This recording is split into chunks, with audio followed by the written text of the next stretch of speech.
కడప జిల్లా బ్రహ్మంగారి మఠం జగన్మాత ఈశ్వరి మహాదేవి మఠం నందు కొవ్వూరు గ్రామానికి చెందిన శ్రీనివాసులు అనే భక్తుడు గత 25 సంవత్సరాల నుండి ప్రతి సంవత్సరం మాఘమాసంలో 3 రోజుల పాటు అన్నదాన కార్యక్రమం భజన కార్యక్రమాన్ని ఏర్పాటు చేస్తున్నానని అమ్మవారిని నమ్ముకున్న వారికి ఎలాంటి ఇబ్బందులు కలగవని వారన్నారు.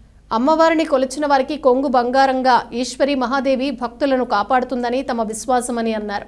ఈ సందర్భంగా అమ్మవారికి కుంకుమార్చన అన్నదాన కార్యక్రమంతో పాటు 3 రోజుల పాటు భజన కార్యక్రమం నాటక ప్రదర్శనలు నిర్వహిస్తున్నట్లు శ్రీనివాసులు రెడ్డి అన్నారు.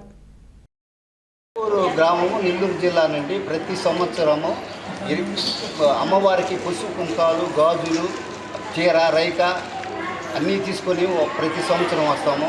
3 రోజులు భజన కార్యక్రమం, 3 రోజులు మహాయజ్ఞం అన్నప్రసాదం ఆగకుండా 3 రోజులు చేస్తాము.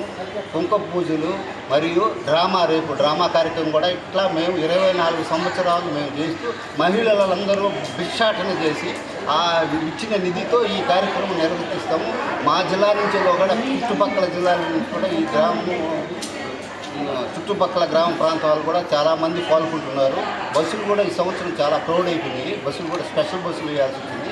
ఇట్లా మేము 24వ సంవత్సరంలో మేము జరుపుతూ ఉన్నాం. ఈ సంవత్సరము మేము అమ్మవారిని నమ్ముకున్నందువల్ల మా కుమారుడు డాక్టరు, కోడలు డాక్టరు, వాటర్ ప్లాంట్ బాగా జరుగుతుంది. అదేవిధంగా ఎన్నో విషయాలు మాకు చెప్తూ ఉన్నారు. అందువల్ల ఈ కుంకుమ పూజకి ఎంతోమంది మహిళలు ఉత్సాహంతో పాల్గొంటున్నారు. ఏ కుటుంబానికి ఏ విధంగా కావాలో ఆ విధంగా అమ్మవారు కాపాడుతూ వస్తుంది.